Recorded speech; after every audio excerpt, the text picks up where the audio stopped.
L'homme accusé du meurtre de Tupac Shakur s'exprime pour la première fois depuis ses barreaux. Dwayne Kefade Davis insiste sur le fait qu'il se trouvait à 480 km de là lorsque le rappeur a été abattu. Il pointe désormais du doigt quelqu'un d'autre. Lorsque Tupac Shakur a été abattu en 1996, le monde a perdu plus qu'un rappeur. Il a perdu une voix révolutionnaire. Mais des années plus tard, lorsque les portes de son garage ont enfin été ouvertes, ce que les gens ont trouvé n'était pas seulement de l'acier et du chrome. C'était une capsule temporelle.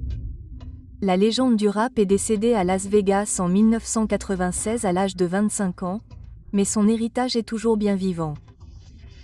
Une collection sentimentale qui raconte l'histoire d'un homme qui vivait vite, se battait avec acharnement et chevauchait comme un roi. Des bêtes par balles aux lowriders imprégnés de la saveur de la côte ouest, cette découverte choquante a révélé des pans de sa personnalité que le monde n'a jamais pu voir pleinement. Ses goûts, sa rébellion, son ascension après la lutte. Rejoignez-nous pour découvrir ce qui a été trouvé dans le garage de la légende du hip-hop. L'homme, le mythe, la légende. Tupac Amaru Shakur, connu dans le monde entier sous le simple nom de Tupac, n'était pas qu'un rappeur, c'était une force de la nature.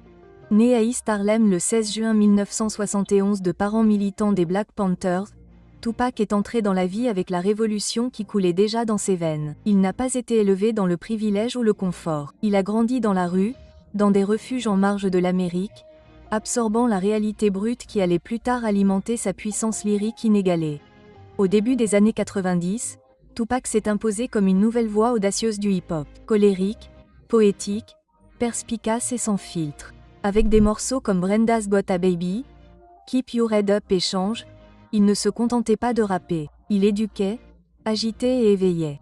Il parlait au nom des sans-voix, des pauvres, des détenus, des jeunes hommes noirs qui grandissaient dans un système qui leur était défavorable. Ces mots n'étaient pas conçus pour la radio. Elles étaient façonnées par la douleur, la fierté et la détermination. Mais Tupac n'était pas seulement un artiste, c'était un paradoxe. Révolutionnaire et gangster, poète et hors-la-loi, spirituel et profane. Il écrivait des poèmes sensibles sur l'amour et la perte, puis se retournait et sortait des morceaux de combat enflammés comme Hit 'Em Up. Cette complexité le rendait à la fois aimé et craint, une icône difficile à définir. Malgré de nombreuses controverses, des démêlés avec la justice et une querelle très médiatisée avec son collègue rappeur Biggie Smalls, la célébrité de Tupac ne faisait que croître. Signant chez Death Row Records en 1995 après un bref séjour en prison, il sort All Eyes On Me, le premier double album de l'histoire du hip-hop à être certifié multiplatine. C'était un tour de piste couronné de succès, en vers, célébrant sa liberté, sa richesse et son esprit de défi. Pourtant, sous la célébrité se cachait un homme constamment conscient de la mort. Il prédisait souvent qu'il ne vivrait pas longtemps, déclarant « Je ne dis pas que je vais changer le monde, mais je vous garantis que je vais allumer le cerveau qui le fera. » Malheureusement, ces mots se sont avérés prophétiques. Le 13 septembre 1996, à seulement 25 ans, Tupac a été tué par balle lors d'une fusillade au volant à Las Vegas. Un meurtre qui reste non résolu à ce jour. Son héritage, cependant, est tout sauf mort. Tupac survit dans chaque chant de protestation, chaque parole sur l'injustice, chaque artiste qui ose dire la vérité au pouvoir. Sa musique résonne toujours à travers les générations, son visage est toujours imprimé sur des peintures murales, des t-shirts et des pochettes d'albums. C'était un homme qui portait le poids de la rue et l'espoir de son peuple et qui a réussi à rester humain malgré tout. Mais Tupac ne vivait pas seulement à travers la musique et la poésie. Il vivait aussi à travers le mouvement, les voitures rapides, les moteurs bruyants et les véhicules de luxe qui reflétaient ses contradictions. Chaque voiture qu'il possédait ou dans laquelle il roulait raconte un chapitre de sa vie. Lorsque les portes du garage se sont enfin ouvertes, ce qu'ils ont trouvé à l'intérieur était bien plus que de la fibre de carbone et de la puissance. C'était un aperçu inédit du monde de Tupac. Brut, rapide, luxueux et sauvage. Pour Tupac Shakur, les voitures n'étaient pas seulement synonymes de vitesse ou de style. Elles étaient des affirmations, des symboles de liberté, de rébellion et de tout ce pourquoi il s'était battu. Et pour un homme parti de rien, chaque démarrage était un rappel qu'il avait réussi. Le Cherokee. Lorsqu'ils ont ouvert le garage de Tupac, ce qu'ils ont trouvé, niché entre le métal exotique et les bêtes blindées, était une voiture modeste mais symbolique, une Jeep Cherokee noire. Ce n'était pas la voiture la plus tape à l'œil de sa collection, mais c'était la plus personnelle. Pourquoi ? Parce que c'était la première voiture que Tupac ait jamais achetée. Le jour de son 21e anniversaire, le 16 juin 1992, Tupac est entré chez un concessionnaire et a versé un acompte de $10 000 pour une toute nouvelle Jeep Cherokee noire au prix de $29 298,99.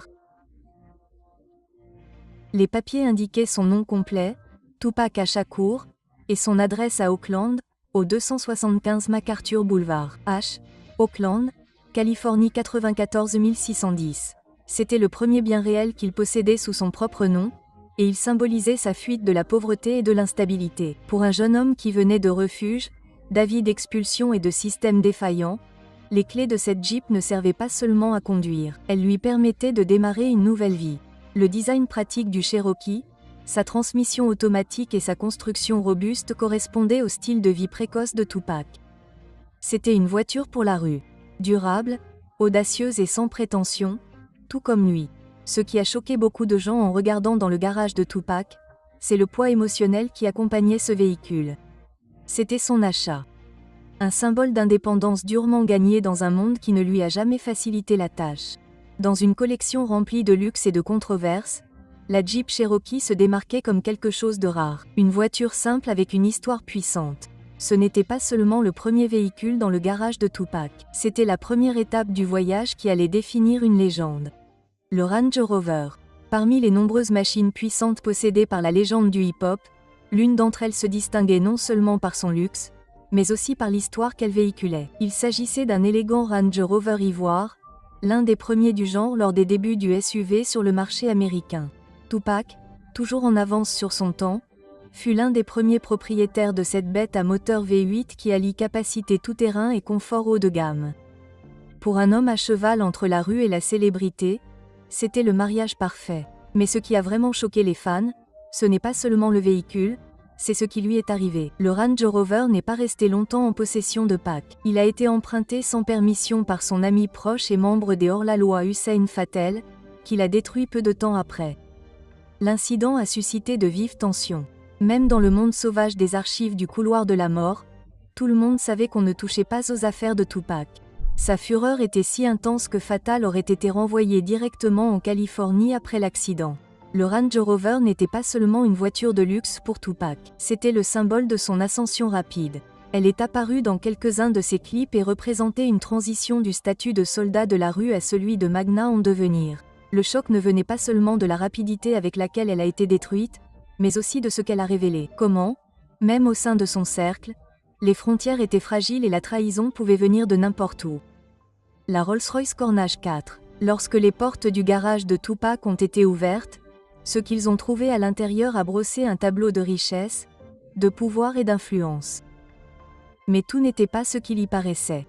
Parmi les voitures les plus emblématiques et les plus luxueuses associées à Tupac figurait la Rolls-Royce Cornage 4, une voiture qu'il adorait, qu'il exhibait et qu'il conduisait souvent.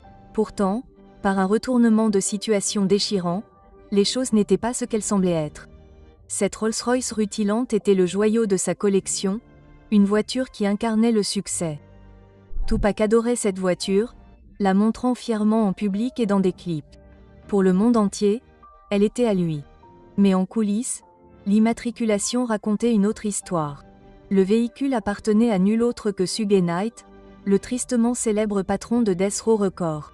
Après la mort tragique de Tupac, sa mère, Afeni Shakur, fit une découverte choquante. S'attendant à hériter des fruits du travail acharné de son fils, elle découvrit au contraire qu'une grande partie de ce que Tupac pensait être à lui, y compris cette Rolls-Royce adorée, ne l'était pas. J'ai découvert qu'il n'avait presque rien, dit-elle. La maison qu'il croyait avoir achetée, pas la sienne. La Rolls-Royce qu'il chérissait, pas la sienne non plus. Pour couronner le tout, les plaques d'immatriculation et l'immatriculation de la voiture refirent surface plus tard par l'intermédiaire d'un marchand de souvenirs, vendu pour des dizaines de milliers de dollars, tandis qu'Afeni devait ramasser les morceaux émotionnels. La Rolls-Royce Cornage 4 n'était pas qu'une simple voiture. Elle représentait tout ce pourquoi Tupac s'était battu. La dignité, la richesse, le statut, et c'était là le véritable choc. Tupac avait bâti un royaume, mais même son trône était loué. La Jaguar XJS de 1995. Parmi toutes les voitures haut de gamme trouvées dans le garage de Tupac, une voiture se démarquait non seulement par sa beauté, mais aussi par le simple fait qu'elle lui appartenait vraiment. La Jaguar XJS de 1995, une élégante décapotable vert émeraude, était l'un des rares véhicules immatriculés au nom de Tupac.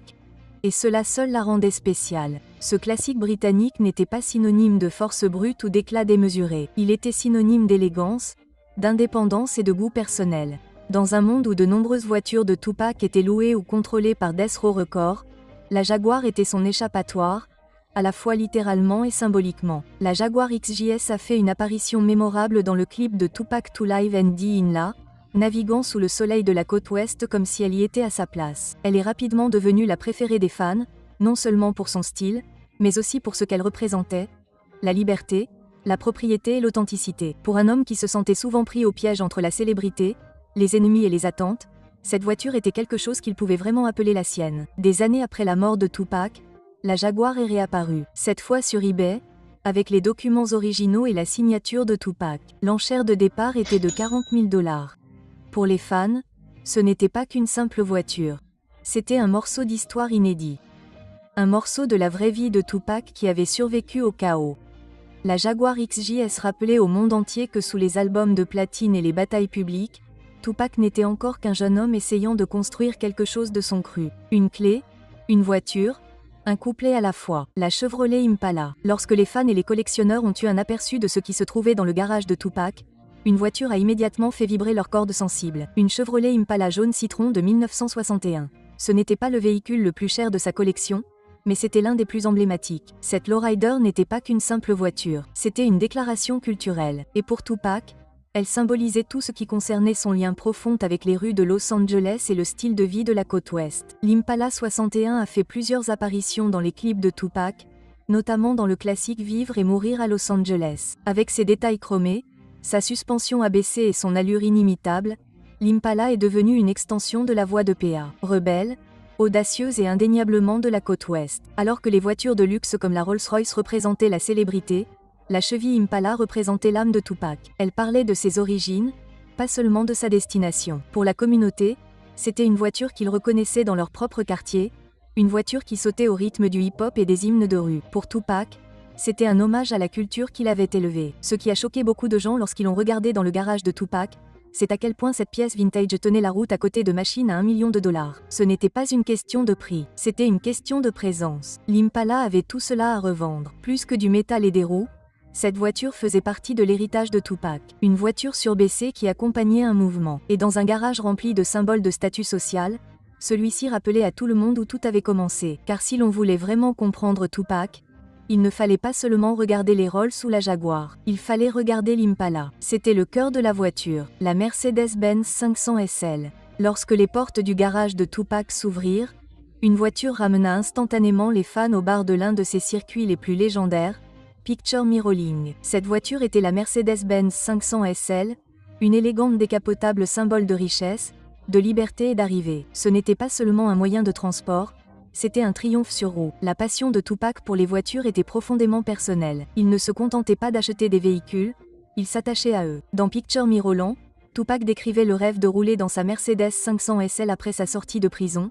un signe d'évasion, de réussite, de survie. Pour Pac, conduire n'était pas seulement une question de mouvement, c'était une question de transformation. Ainsi, après avoir purgé sa peine derrière les barreaux, Tupac en est ressorti transformé, le cœur brûlant et des millions à portée de main. La 500 SL est devenue l'un des premiers véhicules de luxe qu'il a adopté au cours de ce nouveau chapitre de sa vie. Avec son moteur puissant, son design épuré et sa capote décapotable, la Mercedes n'était pas seulement destinée à faire étalage de son talent. Elle lui permettait enfin de rouler selon ses propres conditions. « Imaginez-moi rouler dans mes virages de 500 », a-t-il conclu. Une phrase qui ne rimait pas seulement, elle résonnait. Elle est devenue un hymne à la survie, une déclaration selon laquelle il s'en était sorti et ne reviendrait pas en arrière. Ce que les fans ont découvert plus tard dans son garage était un véhicule qui ne se limitait pas à de la puissance. Il était porteur de sens. Le choc n'était pas la marque ou le modèle, mais à quel point cette voiture était profondément liée à l'état d'esprit de Tupac à l'époque. La Mercedes 500 SL représentait la confiance, la renaissance et l'indépendance après une tempête. C'était également une voiture pour laquelle il partageait l'admiration de son ami proche Mike Tyson,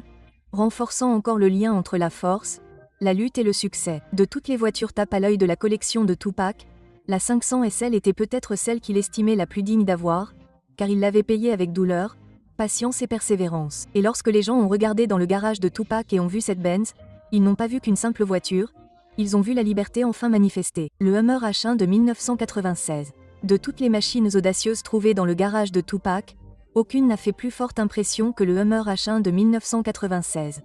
Noirci, militarisé et équipé de phares tout-terrain, de systèmes de sonorisation, de 3 sirènes et même d'un projecteur à 360 degrés. Ce n'était pas qu'une simple voiture, c'était une déclaration de domination. On aurait dit qu'elle appartenait à une zone de guerre, et c'est exactement comme ça que Tupac l'aimait. Conçu pour le combat et impossible à ignorer, le Hummer H1 reflétait l'énergie sauvage et indomptée de Tupac. À une époque où il vivait à 100 à l'heure, entouré de controverses et repoussant constamment les menaces, réelles ou imaginaires, cette énorme machine était l'incarnation physique de son esprit de défi. Ce n'était pas un véhicule conçu pour le luxe, il était conçu pour la survie. À l'intérieur comme à l'extérieur, il respirait la puissance. Il ne s'agissait pas de confort ou d'élégance, il s'agissait d'envoyer un message qui criait « Ne me cherchez pas ». Le choc est survenu des années plus tard lorsque ce Hummer unique en son genre a été vendu aux enchères et a atteint la somme incroyable de 337 114 $.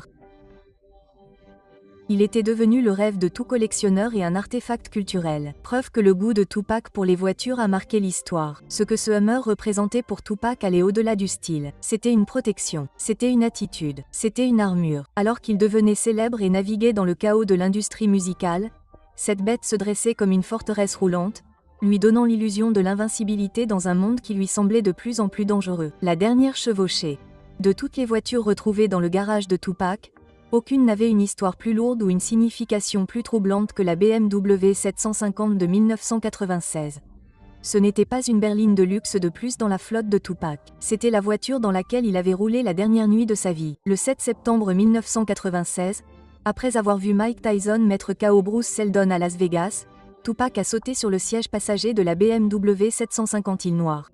Suge Knight était au volant. Alors qu'il roulait sur le strip de Vegas, ils se sont arrêtés à un feu rouge près de l'intersection de Flamingo et Coveville. C'est alors qu'une Cadillac blanche s'est arrêtée à côté d'eux et a ouvert le feu. Tupac a été percuté 4 fois et 6 jours plus tard, le 13 septembre, il a été déclaré mort. Avant cette nuit-là, la BMW représentait le statut. Elle était élégante, puissante et élitiste. Un véhicule digne de quelqu'un qui était passé de rien au sommet du rap. Pour Tupac, c'était probablement une voiture digne de son succès. Mais après sa mort, c'est devenu quelque chose de complètement différent. Une scène de crime itinérante, symbole tragique d'une jeune légende disparue trop tôt. Ce qui a encore plus choqué le monde, c'est que la même BMW, entièrement restaurée, a été mise en vente plus tard par un marchand de souvenirs pour la somme faramineuse de 1,5 million de $. Le prix était aussi controversé que la vente elle-même, transformant le véhicule à la fois en prix de collection et en souvenir douloureux. Parmi toutes les voitures de Tupac, la BMW 750 il restera à jamais dans les mémoires comme la dernière voiture de Tupac.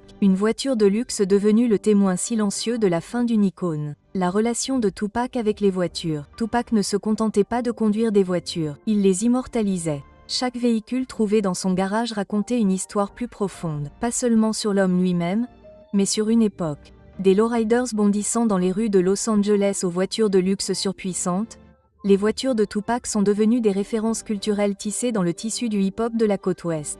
Ses paroles étaient souvent accompagnées de ces véhicules. Dans Picture Me Roland, la Mercedes 500 SL symbolisait la liberté après l'incarcération. La Chevrolet Impala de 1961 qui traversait Los Angeles pour y vivre et y mourir n'était pas qu'une simple toile de fond. C'était une déclaration de fierté et de lieu. Ces voitures n'étaient pas des accessoires, elles faisaient partie du message. Visuellement, ces clips ont élevé ces voitures au rang d'icônes.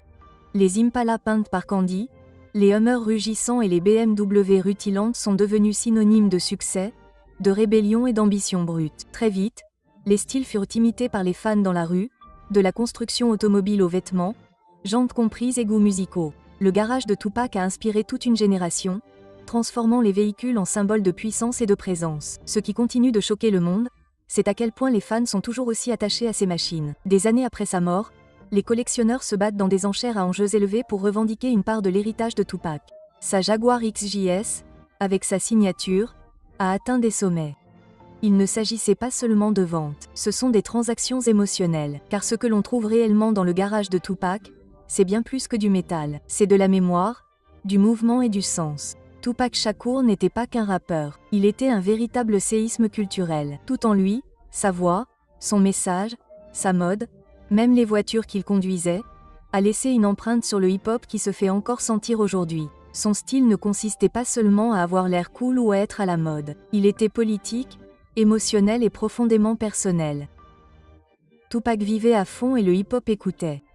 De son bandana emblématique noué sur le devant à son anneau de nez emblématique, en passant par ses gilets en cuir et ses jeans baggy, les choix vestimentaires de Tupac racontaient une histoire. Il mélangeait l'influence militante des Black Panthers avec le côté streeter. Il ressemblait à la rue d'où il venait et au révolutionnaire qu'il avait été élevé pour être. Et il n'a pas seulement influencé le style vestimentaire, il a permis aux jeunes de couleur du monde entier de se sentir vus. Ses tatouages étaient plus que de l'encre. C'étaient des déclarations. Thug Life n'était pas un gadget, c'était un code. Une façon de dire que nous avons survécu au système qui a été construit pour nous briser. Il représentait les sans-voix, les incarcérés, les incompris. Ce faisant, il a redéfini le rôle du rappeur.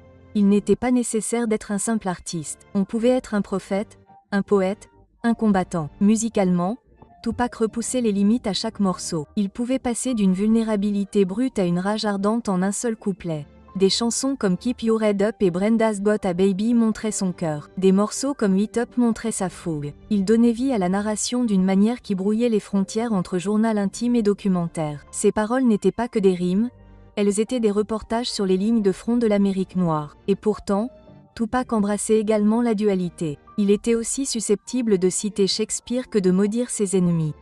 Cette tension entre l'intellect et l'agressivité, l'amour et la guerre, l'esprit et la chair, était ce qui le rendait magnétique.